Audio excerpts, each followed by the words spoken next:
Hello, I'm Judy Stiles. Thank you for joining me this week on Newsmakers. Well, the start of a new academic year at Missouri Southern means a lot's happening on campus, but a lot happens in the summertime before the faculty and students return. And joining me today during the summertime, Dr. Paula Carson, Provost and Vice President for Academic Affairs. Thank you for being here today. Thank you for having me. Delighted. I guess it's been about a year since we initially met and did an interview program. People are probably wondering, how does it feel now that you've been here about a year at Missouri Southern? Yeah, almost exactly a year. I was reflecting on that a little while ago, and it's been a great year, a fantastic year, a very, very busy year, a year where I've gotten to meet so many people on campus and outside of campus in the entire region, and it's been very rewarding. Every day I've been excited to come to work. That's great. And of course, summertime's quiet in some aspects, but there's still a lot going on behind the scenes people may not realize. During the summertime, we take the opportunity to prep for the entire upcoming year. So in terms of scheduling, in terms of technology updates, in terms of infrastructural planning, working with architects for campus facilities, in terms of new programming that we want to anticipate in the upcoming years. So it is really the time that we have to set the stage. In many ways, just as busy as any fall or spring week. And of course, this summer we're hearing a lot about changes in Reynolds Hall, and that facility really going to make a major impact on campus. Yeah, at Reynolds, the Reynolds Hall project really started as a renovation of probably the oldest academic building on our campus. And we really needed that. Our labs, our infrastructure was no longer up to date or really very, very functional. So if you don't have the physical space, it's difficult to really properly deploy the technology and the instrumentation that you need in the labs. And so the learning environment was just not conducive. We've learned a lot in the last few decades about what is the optimal learning environment to encourage student retention of material, their mastery and understanding. So it started as a renovation, and it was a massive renovation. And what we did was we said, okay, the labs are really key, and those are critical learning environments in the STEM area and the science area. So we ended up taking a good many square feet of floor space that had previously been used for classrooms and converted it to labs so we could have optimal size and optimal structure of labs. And that all went very, very well. We also wanted to build into Reynolds Hall an environment where students wanted to stay. So a very comfortable place, a place for them to be able to congregate and to study and to, in many ways, socialize over the material and the experiences that they were going through collectively. We would rather them stay on campus even if they're commuter students than leave. So building in those environments where they have close access to their peers and their teachers. So we used a lot of different design elements and considerations in coming up with it. But then at some point, we actually needed more traditional classroom settings. And I say more traditional classrooms now are not really what you would envision being the standard of 20 years ago, but more configurable, more flexible, able to integrate much more multimedia and digital technologies into the classroom. And so, as our campus is going, and it's a good issue, wanted to make sure that we had the size and capacity to be able to accommodate as many students as we could effectively teach in a classroom. Right.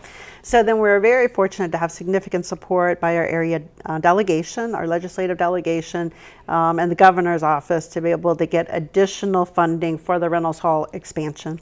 And the Reynolds Hall expansion is in the planning process, but basically it will bridge over, and there will be a connected but separate structure on the other side of a campus road, and it will house a good many classrooms as well as some other more flexible type learning and sharing environments. So we are very, very excited about both aspects of that. Our biology classes and our physical science and chemistry and physics classes and our geology and our astronomy classes, all of those classes are really just booked to capacity right now, and we are using our classrooms just almost round the clock as it is. So even for our current student demands, we were constrained, but with the anticipated student growth because of the dental school and the yours to lose KCU Medical School cooperative deal, we're expecting a significant increase. The other thing I want to mention about is we talk a lot about Reynolds Hall being the home of the sciences, the biological and the physical sciences, but Reynolds Hall is also the home of our mathematics department. Right. And we know math is a big it's a big issue for collegiate learning. There are many that suffer from math phobias. We know that across the United States, only about a third of students come in prepared after graduating from high school to take college algebra. So math education is something we're very interested in improving across the whole United States, not just in Missouri or at Missouri Southern, but across the United States. So our math faculty is very, very involved in a lot of innovative and experimental programs and initiatives looking at sequencing of math courses and the like. But one thing we know is that if we could mitigate people's fear and phobias concerning math, which is a very, very common phobia, much like public speaking for many, many people, then we could perhaps refocus some of their cognitive abilities on the math and not so much anxiety and nervousness about learning math. So remove that barrier. So we're doing something very interesting in that is research-based, and that there is evidence that the learning environment absolutely affects mastery and retention of material. But we're designing the math classrooms to be very, very non-traditional classrooms in the sense that we are trying to create a very homey feeling, a very non-institutional, a very comfortable, relaxed feeling. So in the math classroom specifically, we are going to use wood grains and richer types of materials, and it's going to be reflected in the furniture. It's going to be reflected in the whole aesthetic of the room. And we are going to put boards on all 4 walls of the room so that when students are asked to engage in work problems in front of the rest of the class or with the rest of the class, there's not one single focal line of sight to make them nervous, but everybody's in the front of the room with the boards going all the way across. So there's some very interesting design elements we've put into each one of the rooms. When it's open, we really encourage everyone to stop by and see it because there are little elements of surprise and excitement. We really want it to be a very powerful and empowering learning environment. So I'm very excited about that. That's great. Well, I know this summer the governor came to the town and actually signed the bills that help support the project. And one of our students, or a number of our students, were able to be there and put together a little report. So why don't we pause at this point? We'll let the audience take a look at when Governor Nixon came to town and what some people had to say about this renovation and project at Reynolds Hall.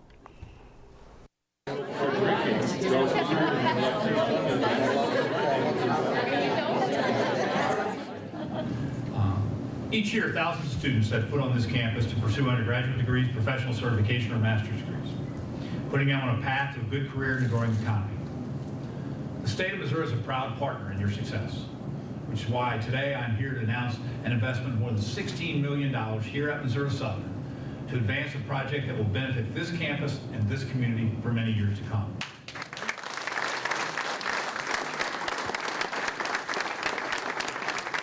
Just like anything else, I mean, these are some really, really good students that have choices between schools.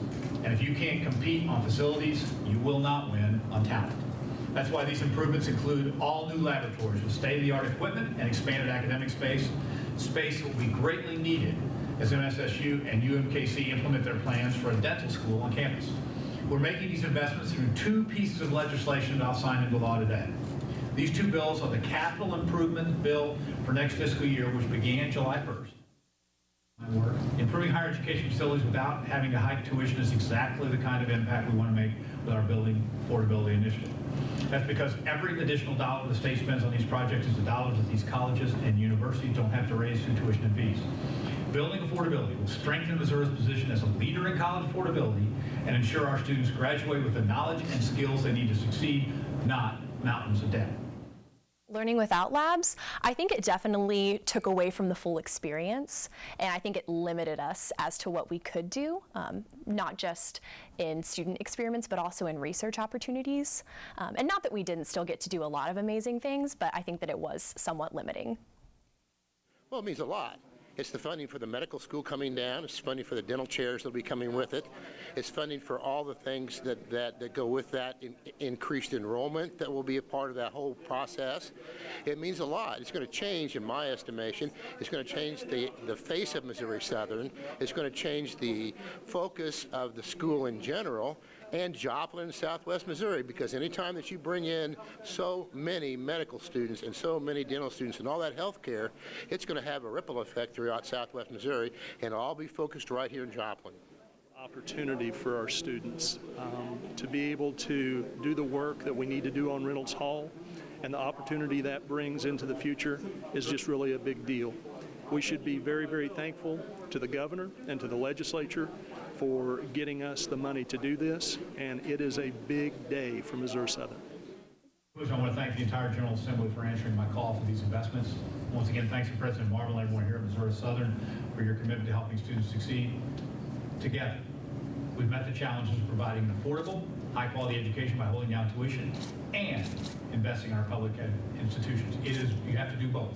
It's not a single action there. Together, we're building a brighter, stronger, and more prosperous future for all Missourians. I know that Richard happens to be pro tem and Flanagan has to be chairman of appropriation. I want to tell you, these other two reps and everybody else down here, whether it's a mayor or county commissioner or members of boards, they're singing the same tune. And when a region prioritizes things, Jefferson City listens and we get it done. Thank you all very much.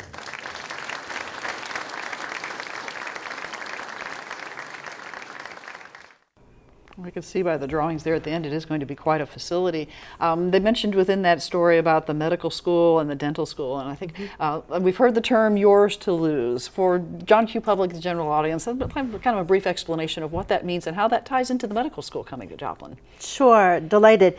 Yours to Lose is a program unlike any that exists anywhere in the nation, and we are so thrilled about this partnership, not just for our students and our future students, but also for the general health care of our community here. So Yours to Lose is the name of a very, very specific program that represents stage one of a partnership of many future initiatives we plan to do between Missouri Southern and the new medical school, Joplin campus that is coming for KCU. And the idea behind Yours to Lose is that when students are accepted into Missouri Southern, they are accepted simultaneously into this Yours to Lose program. And what that means is that they are automatically accepted into medical school. So a track to go straight on to the medical school. So basically out of high school, they already know coming in that they have admission to medical school, which is very, very significant because it allows them not to be focused on the MCAT or other admissions requirements. It frees them up from having to do a great big search to find a medical school or moving away from home. And so we go through, there's a joint selection committee, and we have standardized criteria that we are really looking for. We want to make sure that the students who are accepted into the program absolutely succeed, that they have very good, excellent students. Very good, excellent students, and they have the maturity and they have the resilience and the perseverance and the achievement needs to be able to succeed in this program. So there's a joint selection process. 25 are automatically admitted. We will admit additional students into the cohort as alternates should some of those in the Yours to Lose admission cohort decide that they want to pursue a different career. Right. But so the very exciting thing about this program from our perspective here at Missouri Southern is that while those are very key, and we have a very, very rigorous curriculum, pre-med curriculum, if you will. In fact, so rigorous that it is, we've been told by those at KCU and other medical schools that if students pursue this curriculum and they succeed and do well, perform well, they can probably get admitted to any medical school. So it's really preparing. Yeah. So, and we have very, very many unique surrounding opportunities for them. So this program is one that you can get through in 3 years. It's not an early admissions program in the traditional sense. You can actually complete your pre-med bachelor's degree in biology in 3 years, which is very, very significant. You don't have to. There are 4-year tracks, but there are 3-year options that will really facilitate admission to medical school a year earlier and actually really propel people to practice a year earlier. So I think that's very unique, very advantageous. It goes through in the summers. In the summers, we have what we have jokingly referred to as non-science summers. So they're sort of a break from the significant rigor of the various sciences that the students have to take. But that is the time that we are focusing on the liberal education, the gen ed, the core that every student takes when they come to Missouri Southern. But for each of those, we are meeting the state outlined student learning objectives, but we have contextualized them around medical and health sciences. So the art appreciation will approach the subject and make sure students do understand and appreciate what they are supposed to with regard to that fine arts learning outcome, but everything's going to be contextualized around pieces that have something to do with diagnosis or disease or prevention or treatment or intervention. And we actually have some good models that we're looking at so that we can use sculpture and facial and other nonverbal features of sculpture to really begin to diagnose what real life patients may have in terms of medical conditions.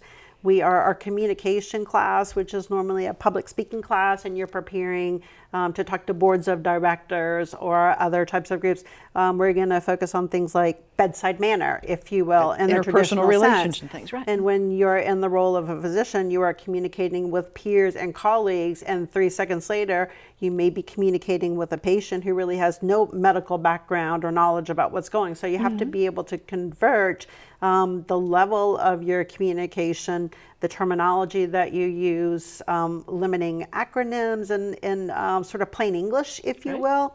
At the same time, you have to be able to speak with great precision to your colleagues. So we're going to focus on things like that in the communication class. The history and American history will infuse how there are different epidemics and different medical concerns of public health interest impacted history. And so it's going to be all of the same general liberal education goals, which we very much value here, but contextualized in health sciences. That has never been done. That has never been done across the curriculum. So there will be travel opportunities for students to travel with the KCU students to go to work in sort of Doctors Without Borders environments and begin. So the whole experience is going to be very enriched with co-curricular and extracurricular as well as unique curricular options. So we're very thrilled about it. We're going to accept our first full class in fall of 17. That is when KCU is opening their campus here in Joplin. So we will accept our first. It will be 3 years before any of our students will go to KCU, having progressed through the entire curriculum here. But in the meantime, we'll have transitional students who have met other rigorous academic requirements that will be accepted for admission to KCU. So really it's kind of continuing evolution and development of programs and for the campus. It very much is. We are looking at actually some joint faculty appointments where if we have excess capacity of students in a very specialized scientific area, pharmacology, for example, just one example, and KCU needs that expertise, but not on a full-time basis, that we could come up with joint appointments should each institution agree and the faculty are willing to do that. And that would be very, very exciting. Looking at sharing research facilities, research opportunities, working on grants together.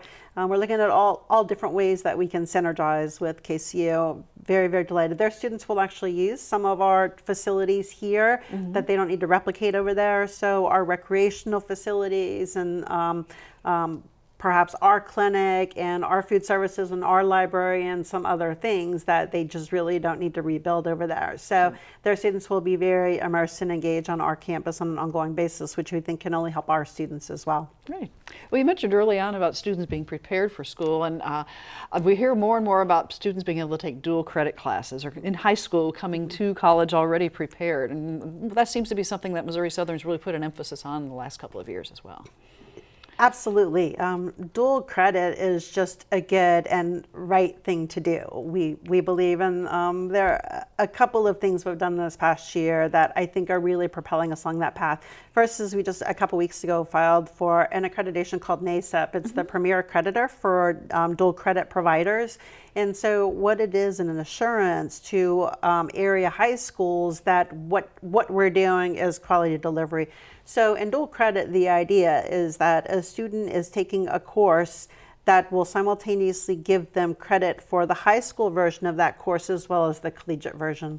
So it is obviously more rigorous, different expectations, but in order for us or anybody, Credit College or Missouri State or anybody to award college credit, we have to ensure to the student and to all of our stakeholders that it meets the same level of rigor, that they accomplish the same amount of learning. And so the accreditation demonstrates that we have that. So when a student takes a dual credit class, they know for sure they're not going to come here and be behind in that curriculum because they have learned the same things as students who on campus have taken.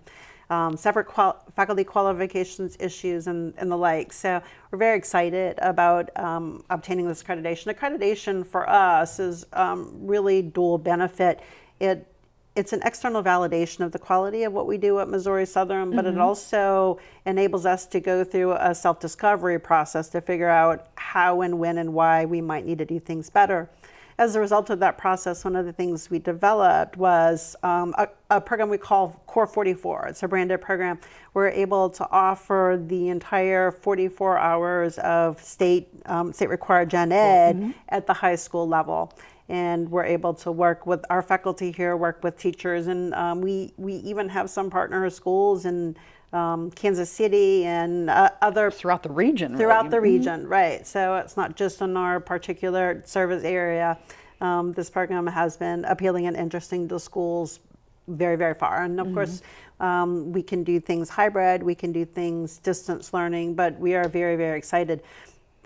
The other issue is legislatively, there was a bill that was passed, 997. Right. And 997 contains a provision that's called 15 to finish. And the idea is that if a student takes 15 credit hours every fall and spring for 4 years, they should be able to finish in 4 years. Remarkably, in the nation, the minority of students at any school in any state are finishing in 4 years. So actually, the Department of Education now uses 6 years as the standard amount of time get to your bachelor's graduate. degree. So we would like to push that back for obvious reasons, for the economic well-being of the student and the families and the communities. Right now, all of our degree programs are 124 hours and 15 to finish. Obviously, if you do the math, requires a degree program. You've got to squeeze something to extra be in there somewhere. No more than 120. So we'll have to look at accreditors and other things, but that's something we're going to be working on this year. Clear pathways to help students understand from semester one here, this is what you're going to need to do each and every semester, with opportunities to remediate or to advance in summer, but what you're going to have to do each and every semester here so that you can finish in 4 years. So we're going to be working synergistically across campus to really figure out how we can make that happen. Dual credit, though, when students come in with 30 hours of credit, which sometimes happens, or more earned at the high school level, they are well along that path. They're all the way through their first year, basically. Exactly. Right. So any financial aid that they have that will last for 4 years will actually allow them, without incurring unnecessary debt, will actually allow them to pursue graduate studies in the 4 years. So we just think it's a very, very good program, and we're just thrilled that high schools have partnered with us to deliver that. Right. Well, you mentioned graduate programs from Missouri Southern continuing to develop graduate opportunities on campus as well. We are absolutely one of the, as we have gone out externally into the community and talked about what is it that you need Missouri Southern to do for you, we have heard again and again, we need opportunities to continue our education. So we have the baccalaureate degree, but then after that, there's graduate degrees that we would like to pursue. And even beyond that, there's continuing professional education and development and lifelong learning. And we would like for Missouri Southern to work with our business or our employer to come to our site and deliver our programs. And so, as two separate initiatives, those are going to be areas of emphasis for us this next year. Lifelong learning. Lifelong learning is after people graduate and there are no additional relevant credentials for them that could be earned to accelerate their career, but they need to keep up. What can we do for them? And maybe also even in leisure or in unique areas like helping to serve the homeschool market, which is very vibrant here in Joplin. So there are things that we could do to help, and we would like to help. With regard to our graduate programs now, we do have some joint programs with other Missouri institutions, public state Missouri institutions. In criminal justice, we have and are starting just right now in the fall our very first class of Master of Science in Nursing students. That is a joint program with SEMA. And then we have some of our own programs in education. We have had a Master's of Accountancy, but we are bringing online this year a program that's proved to be very popular. It's Master's of Science in Management. It's not an MBA. Right. It's a little bit different than an MBA in a couple of key ways. The Master of Science of Management assumes no specific baccalaureate preparation. Okay. So for an MBA, there are certain foundational business classes that you have to take. So if you're an engineer wanting an MBA, It's not just going to be the 30 or 36 hours of the MBA program. You're going to have to go back and catch up on some of Kind of those have to backtrack foundational. to say you need these courses first. Exactly, Right? and that could be 15 hours, and on a part-time basis, that could add a year and a half or 2 years. So this is a master's in management, assumes no specific baccalaureate degree, and there are no prerequisites, and you go right into the program. And it is to prepare people to be more effective leaders and administrators in any industry. But the program inherently has a great deal of flexibility so that you can customize it to your industry. So if you're in construction, or if you're in utilities, or if you're in gaming, or if you're in mining, or if you're in hospitality service industry, the program allows customization to be able to focus on and research and learn about and study and delve into your own industry in much more depth. So it's very unique, very innovative. It has been wildly popular. We haven't taught the first class yet, but we're basically approaching our maximum capacity. We capped the program this first year at 45. We could have taken at least another had a lot half, more interest. if not double of that. But we want to make sure that the first class, the first cohort that goes through, have very, very quality experiences, so high touch experiences that we're able to devote the time that we need for that customization. So we actually did cap it, but we are delighted at the interest. We're delighted. It's a very differentiated degree. There are not too many places that offer it. And we are just thrilled to be bringing that online starting in the fall. So another example of Missouri Southern working with the community to tie together and what the community needs are, how you can serve the region and the community. Exactly, and that's a key driver, occupational demand and employer needs, and where are companies in the region experiencing shortages, and what sort of programs can we develop, or if not full programs. Another thing we've been working on very significantly are certificates, what are called certificates. Right. Certificates are official credentials of the state of Missouri, and so there is actually an institutional award that is recognized. And historically, we thought of certificates being more associated with technical school education, but now we have certificates that we are developing that can be pursued in an embedded way. That is by current students, or they can be pursued by those who want to come back and not get a full degree or a secondary or grad degree, but just in a specialty expertise. So these are very interesting because they're interdisciplinary in nature, and we are looking at specific areas. For example, one in the area of developmental delays. So the Joplin community in the state of Missouri has significant interest in developmental and emotional and behavioral health. Mental health is a significant initiative in the state of Missouri. And really, quite frankly, when you're dealing with a population of those with developmental delays, everyone needs to know about it. So clearly there are implications for healthcare providers who directly treat those developmental issues, but for healthcare providers who treat other issues. There are issues for those in hospitality in terms of when you're experiencing those with developmental delays, what are the things that are advised for you to do and to not do. Special education is an area where we see synergies. So we will group together these courses with specific types of therapeutic intervention into these certificates. And they would be very good for teachers, or they would be very good for nurses, or they would be very good perhaps for grandparents who are working with and caring for developmentally delayed grandchildren while the parents are at work. So. Great.